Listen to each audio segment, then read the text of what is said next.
नमस्कार, मी अक्षरा पाटील. पुस्तक वाचन या युट्यूब चॅनलमध्ये आपणा सर्वांचं खूप मनापासून स्वागत. मित्रांनो, शिवाजी सावंत लिखित मृत्युंजय या कादंबरीचं आपण वाचन करीत आहोत. तत्पूर्वी चॅनलवर जर आपण पहिल्यांदाच असाल तर चॅनलला सबस्क्राईब करा. त्याचबरोबर व्हिडिओला लाईक, शेअर, कमेंट करा. वृषाली 12. 2 दिवस महामंत्री विदुरांच्या पर्णकुटीत राहून पांडव खांडववनाकडे निघून जाणार होते. त्यांच्या त्या 2 दिवसांच्या वास्तव्यात एकदा तरी राजमातेची आणि माझी भेट व्हावी अशी माझी तीव्र इच्छा होती. मला राजमाता कुंती देवींबद्दल एवढा जिव्हाळा का वाटत होता ते कधीच सांगता आलं नसतं, पण वाटत होता हे खरं होतं. जीवनात अनेक व्यक्ती भेटतात, त्या सर्वांबद्दलच आपणाला काही विशेष ओढ वाटते असं नाही, पण एखाद्या व्यक्तीच्या केवळ पहिल्याच दर्शनात जिव्हाळा आणि आकर्षण निर्माण होतं. राजमातेच्या बाबतीत माझं तसंच झालं होतं. बऱ्याच दिवसांनंतर भेटीचा योग येत असल्यानं त्यांच्याशी 4 शब्द समक्ष बोलायला मिळावेत असंही मला वाटत होतं. आणि तो योगायोग राजमाता कुंती देवींनीच घडवून आणला. त्यांनी पर्णकुटीतून एका सेवकाला पाठवून मला बोलावलं असल्याचा संदेश घडला. मला तेच हवं होतं. त्यांच्या मनात माझविषयी प्रेम होतं हे मी कधीच जाणलेलं होतं. त्यांचा निरोप येताच मी क्षणाचाही विलंब न लावता सत्यसेन दादाला बोलावून घेतलं. त्यानं रथ जोडला आणि महात्मा विदुरांच्या पर्णकुटीसमोर उभा केला. पर्णकुटीच्या कवाडातच राजमाता कुंती देवी आणि महात्मा ही दोघं काहीतरी बोलत उभी होती. मला पाहताच राजमाता पुढं झाल्या. पांडव नगरात कुठंतरी गेले असावेत.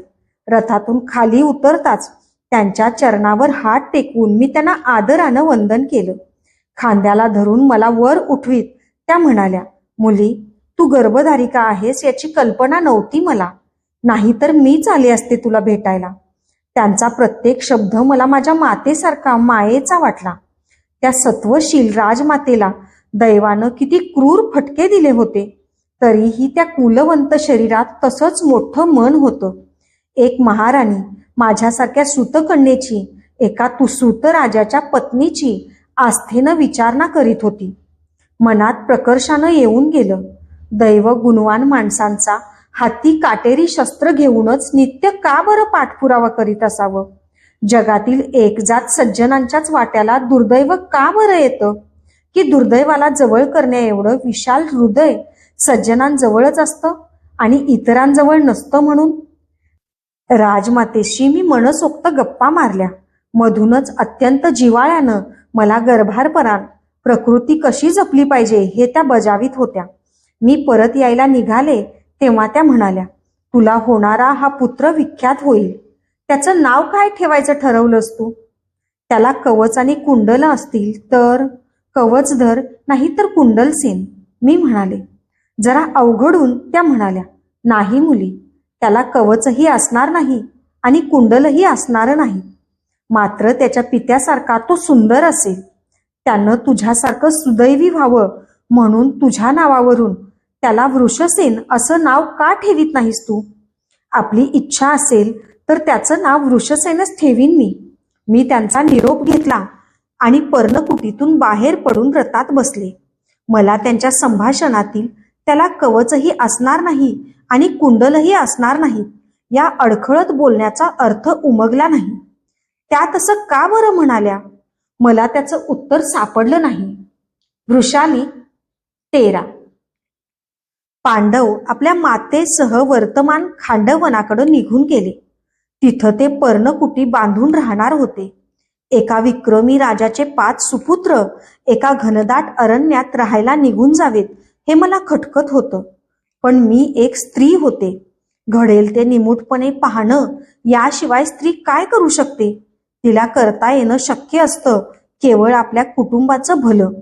मी अंगराजांना शोण भाऊजींचा विवाह करण्यासाठी अनेक मार्गांनी सांगत होते. एका पौर्णिमेच्या शुभ दिवशी ते आपलं सैन्य घेऊन शोण भाऊजींसह कुलिंद देशाला वधूच्या शोधासाठी निघूनही गेले. माझा जीव भांड्यात पडला. ते जातील ती दिशा आपलीच करतील यावर माझा पूर्ण विश्वास होता. एका मासानंतर ते परत आले. त्यांच्या समवेत कुलिंदाच्या राज्यातील एक सुस्वरूप तरुणी होती. राजवाड्यात येताच मी तिला ओवाळलं. माझ्या एकुलत्या एका दिराची ती पत्नी होणार होती. आकाशातल्या विजेसारखी तिची अंगकांती सतेज होती. डोळे बोलके होते. नासिका सरळ तरतरीत असून मुद्रा अंगराजांसारखीच गोलाकार होती. तिचं नाव होतं मेघमाला. मेघमालेचा आणि शोण भाऊजींचा विवाह राजवाड्यावर भव्य मंडप उभारून थाटात पार पाडण्यात आला. मला त्यांच्या विवाहानं एका जबाबदारीतून सुटल्याचा फार मोठा आनंद मिळाला. विवाहानंतर वंदन करण्यासाठी शोण भाऊजी वधूसह आले तेव्हा मी म्हणाले, भाऊजी, ही मेघांची माला आज निलिम्याच्या कंठात घातली आहे.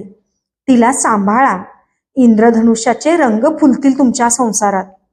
ते नेहमीच्याच स्वरात हसत म्हणाले, दादानं 2 विवाह केले तसे मीही करीन असं वाटलं की काय तुम्हाला वहिनी?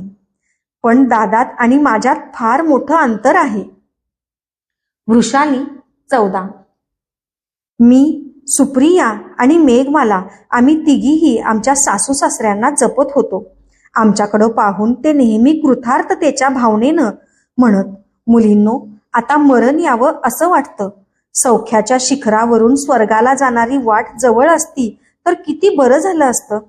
कर्ण अंगराज झाला, त्याचे विवाह झाले. शोणही चतुर्भुज झाला. आमच्यासारख्या सारथ्यांची सौख्याची कल्पना यापेक्षा अधिक ती काय असणार? मला चिमटा काढीत सुप्रिया त्यांना म्हणे, पण मामनजी, नातवाचं मुख पाहिल्याशिवाय स्वर्गात प्रवेश नाही असं ऐकलंय आम्ही. होय सुप्रिया, ती एक इच्छा राहिली आहे आणि वृषाली ती लवकरच पूर्ण करील. काय वृषाली? ते मला विचारीत. माझं मुख लज्जेनं आरक्त होई. मी सुप्रियेकडं लटक्या रागानं पाही. तोंड फिरवून ती खुदुखुदू हसत राही. सुदामन नंतर बऱ्याच वर्षात आमच्या कक्षात बाल बोल घुमले नव्हते. वृषाली 15. दिवसा मागून दिवस जात होते. मला हालचाल करणं अवघड जात होतं. मंचकावर पडले की माझं सारं आयुष्य माझ्या डोळ्यांसमोर उभं राहील. वडील लहानपणीच गेल्यामुळं आईनं आणि सत्यसेन दादानं माझा ममतेनं सांभाळ केला होता. आम्ही हस्तिनापुरात आलो त्या दिवशीच आई कायमची निघून गेली होती. प्रयागात माझी आणि अंगराजांची पहिली भेट झाली. तिला कारणीभूत होता तोही एक घोडा आणि एक घडा. मी नेहमीच त्या घोड्याला मनोमन धन्यवाद देत आले होते. त्यानं मला जन्मोजन्मीचा सहचर शोधून दिला होता. पराक्रमी, सुस्वरूप, निर्गवी आणि प्रेमळ. माझं जीवन त्यांच्या संगतीत फुललं होतं.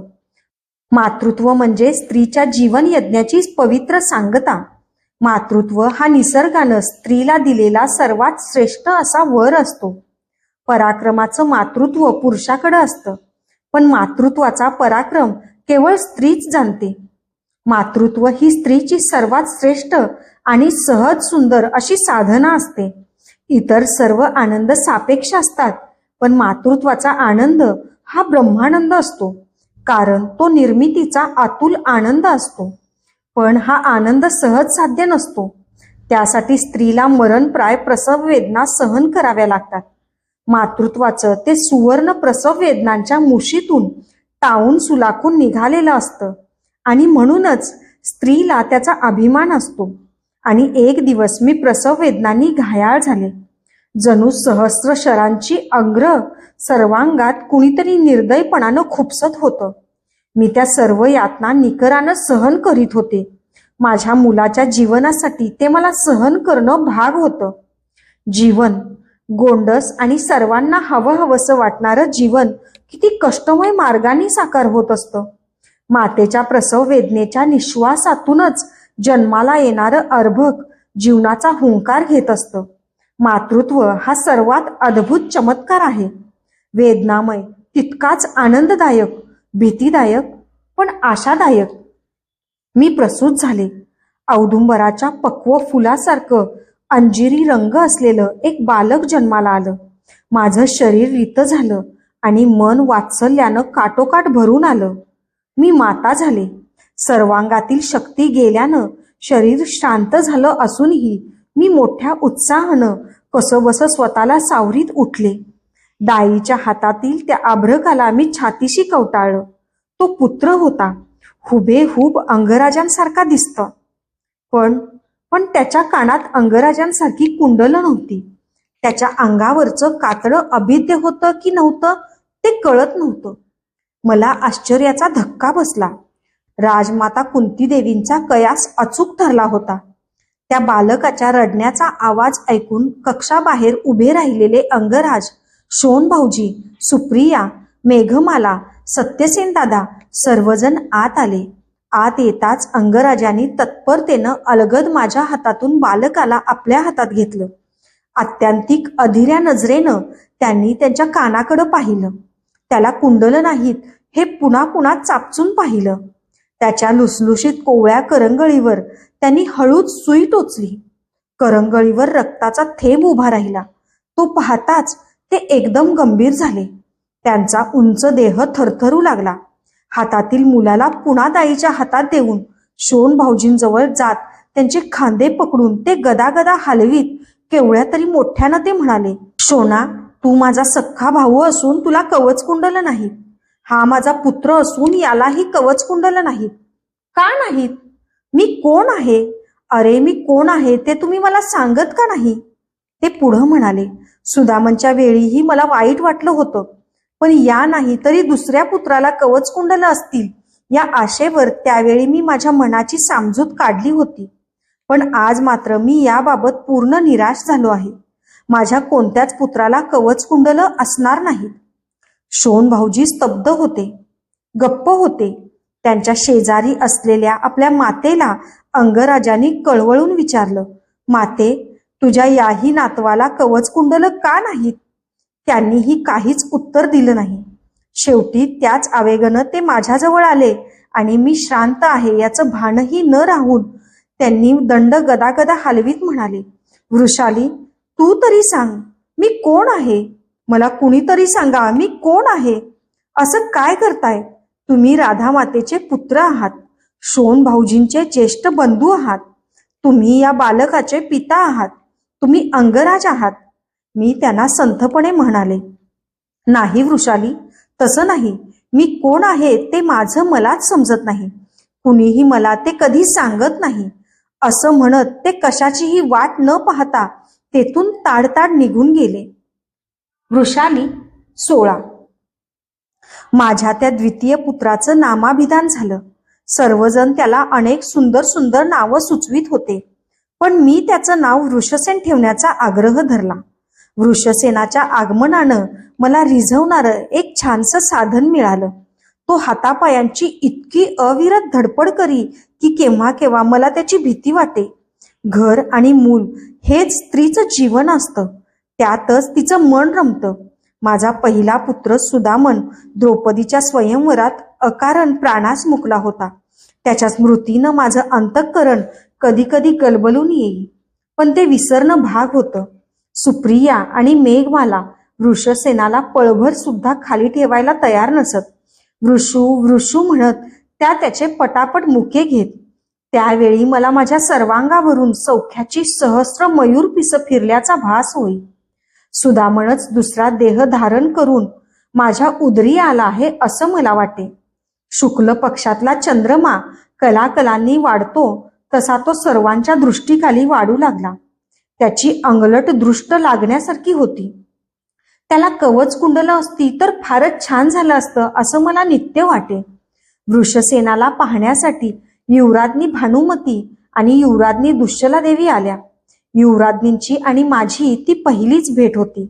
मला वाटलं होतं त्यांचा स्वभाव खेळकर असेल, पण त्या फारच आळत्तेखोर होत्या. माझी भेट होताच त्यांनी मला अन्य काहीच न विचारता जुन्या स्मृतींना उजाळा देत त्या म्हणाल्या, मी भेटायला आले ते आवडलं नसेल तुम्हाला. ते का म्हणून? मी विचारलं. मी तुम्हाला सवत आणणारी म्हणून? छे, मला तसं कधीच वाटलं नाही. उलट सुप्रियेनं मला कितीतरी आनंदी केलं आहे. ते सध्या ठीक आहे, पण उद्या तिला मूलबाळ झाल्यानंतर हे संबंध असेच राहतील असं नाही. आम्ही दोघीही अंगराजांच्या पत्नी आहोत. आमच्या इच्छेपेक्षा अंगराजांच्या इच्छेलाच अधिक मोल दिलं जाईल. मी म्हणाले, अंगराज्ञी वृषाली, भवितव्य हे अंगराजांच्याच काय, पण साक्षात परमेश्वराच्या इच्छेलाही डावलू शकतं. त्या म्हणाल्या, त्या माझ्याशी वाद घालायला आल्यासारख्याच तुटकपणे बोलत होत्या. मी संभाषण बंद केलं. ज्या कारणासाठी त्या आल्या होत्या ते तसंच राहून गेलं. वृषसेनाला त्यांनी पाहिलंही नाही. युवराज्ञी दुश्शला देवीनी मात्र त्याला हाती घेऊन त्याचे दोन्ही कान पुन्हा पुन्हा चाचपून पाहिले. त्याच्या कुरळ्या जावळाचे त्यांनी पटापट मुके घेतले. धन्यवाद.